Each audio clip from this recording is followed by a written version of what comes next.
അപ്പൊ ഞാൻ ഈ കുക്കർ വെച്ചിട്ടുണ്ട്. അതിലേക്ക് എണ്ണ ഒഴിച്ചു. പിന്നെ തക്കാളി, പച്ചമുളക്, തക്കാളി, വെല്ലുള്ളി, ഇഞ്ചി, വെളുത്തുള്ളി പേസ്റ്റ് ഇട്ടിട്ട് വാട്ടാൻ വെച്ചിട്ടുണ്ട്. ഞാൻ അതിന്റെ വീഡിയോ എടുക്കാൻ ഒരുപാട് എടുത്തു. അപ്പൊ ലൈറ്റിംഗ് കുറവായതുകൊണ്ടാണ് രണ്ടാമത്തെ ടേക്ക് ഇട്ടത്. അപ്പൊ അതാണ് ഞാൻ പറ്റില്ല. ജസ്റ്റ് ഒന്ന് ഫോക്കസ് ചെയ്ത് കൊടുത്തു. ഈ പച്ചമണം ഒന്ന് മാറി കിട്ടണം. എന്നിട്ട് വേണം നമുക്ക് മസാലകളൊന്ന് ആഡ് ചെയ്ത് കൊടുക്കാൻ. ഏകദേശം സെറ്റായി വന്നിട്ടുണ്ട്. ഇനി നമുക്ക് ഇതിലേക്ക് മസാല ആഡ് ചെയ്ത് കൊടുക്കാം. കട്ട് ചെയ്യുവാണ്.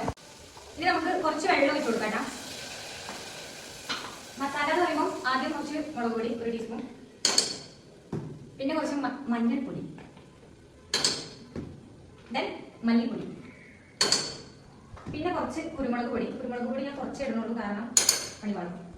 ഇനി എല്ലാം കൂടെ നമുക്കൊന്ന് ഇളക്കി കൊടുക്കാം, മിക്സ് ചെയ്യാം. മിക്സ് ഞാൻ മുമ്പേ പറഞ്ഞ മാതിരി കുക്കിംഗ് ഓൾസോ സിമ്പിൾ. എല്ലാവർക്കും ചെയ്യാൻ പറ്റുന്ന ഒരു പരിപാടിയാണ് കുക്കിംഗ്. വളരെ സിമ്പിളാണ്. നമ്മുടെ കയ്യിൽ സാധനങ്ങളും ഇതൊക്കെ ഉണ്ട്.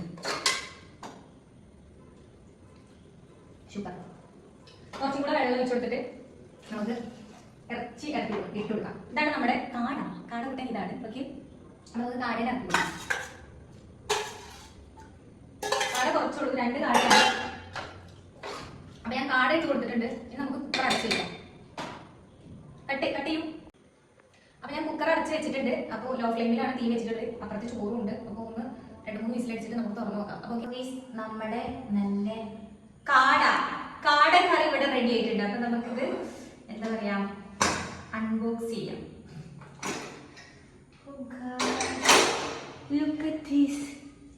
നല്ല സ്മെല്ലുണ്ട്.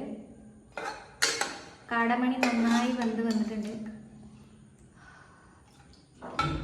ഇനി കുറച്ച് ചോറും